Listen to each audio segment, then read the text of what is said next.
Welcome to Summer Speedos from Neighbourly, our short in-between season series while Shannon takes a break from our regular interviews.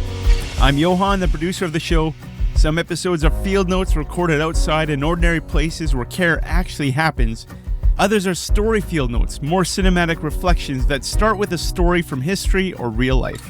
Either way, we're paying attention to the small, ordinary ways care, faith, courage, and community show up around us. So grab a cold drink, or head out on that bike ride, walk, or hike. Enjoy this year's edition of Summer Speedos from Neighbourly.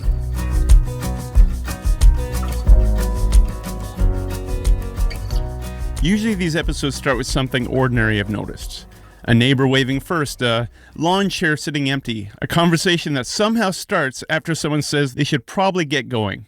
But this one is a little bit different. Today I want to share with you a story from history, because I love history. Not because we're suddenly becoming a history podcast, but because some stories give us language for the ordinary work of care, courage, faith, and community. And this one gives us a word we probably all need at some point: endurance.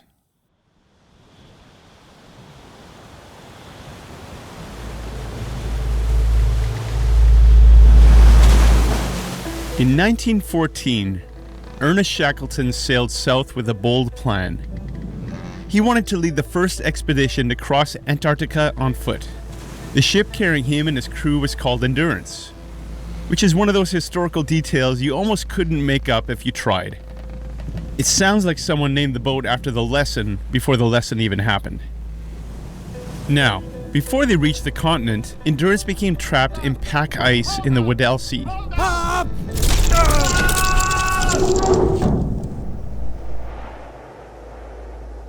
At first, the crew hoped they can wait it out.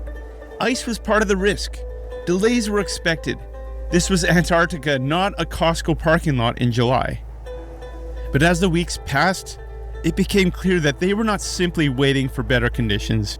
The ship was stuck, and the ice was deciding the terms. For months, Endurance drifted with the ice. The men kept living and working aboard, but the pressure around the hull kept building. Eventually, the ice began crushing the ship itself. On October 27, 1915, Shackleton gave the order, "Abandon ship!"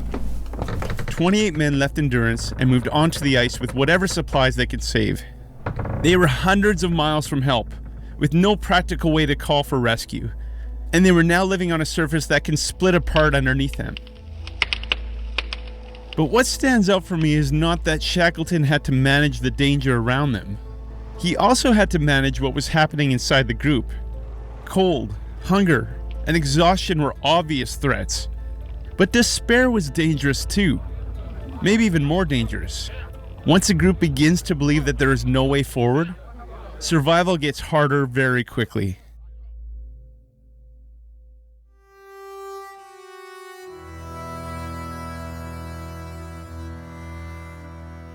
So Shackleton gave the men a structure. He assigned work, kept routines, maintained watches, and gave people responsibilities. That may sound ordinary, but ordinary things matter when everything else becomes unstable. And a routine doesn't solve a crisis, but it can keep people from being swallowed by it. He also kept the men together. Meals were shared, conversation was encouraged. Games, readings, music, and small routines of normal life continued wherever possible.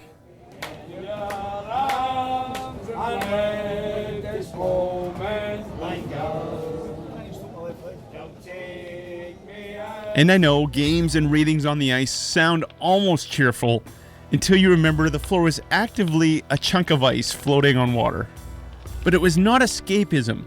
It was a way of reminding the men that they were still a company, still human, and still responsible for each other. Shackleton paid close attention to morale with the seriousness another leader might give to navigation or rations. He watched for men who were weakening. He understood that fear and pessimism could spread through the camp, and he didn't need everyone to pretend that things were fine. But he could not allow hopelessness to become the dominant voice. That feels like one of the central lessons in this story. Endurance was not only physical, but it was communal. The men survived because the culture around them made survival more possible. The original mission had been to cross Antarctica. By this point, that dream was over.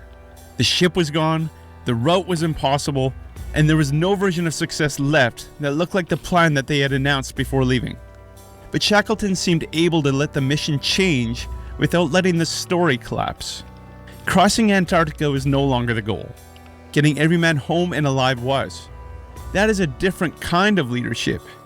It takes humility to admit the old goal is gone. It takes clarity to name the new one. And it takes courage to help people keep moving when success no longer looks like what everyone expected.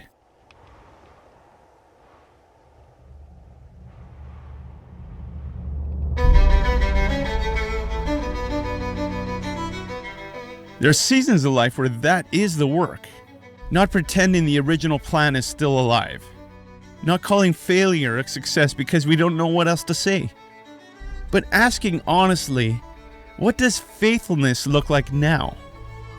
I think that is why this story still lands more than a century later. Most of us are not stranded on Antarctica ice, thankfully, although some of us live in Winnipeg, which is close, but we do know what it feels like when pressure builds slowly. We know what it feels like when a plan changes, when progress stalls, when the thing we thought we were building has to be surrendered. Endurance in those seasons usually looks less dramatic than we expect. It may look like keeping a basic rhythm when everything feels uncertain. It may look like eating with people instead of pulling away. It may look like checking on the person who has gone quiet. And it may look like refusing to let the most hopeless voice in the room become the narrator. There's a line in Galatians that says, "Let us not grow weary of doing good." And I like that it names weariness. It doesn't pretend that faithfulness is always energizing. Sometimes doing good is tiring. Sometimes carrying hope for a group is tiring.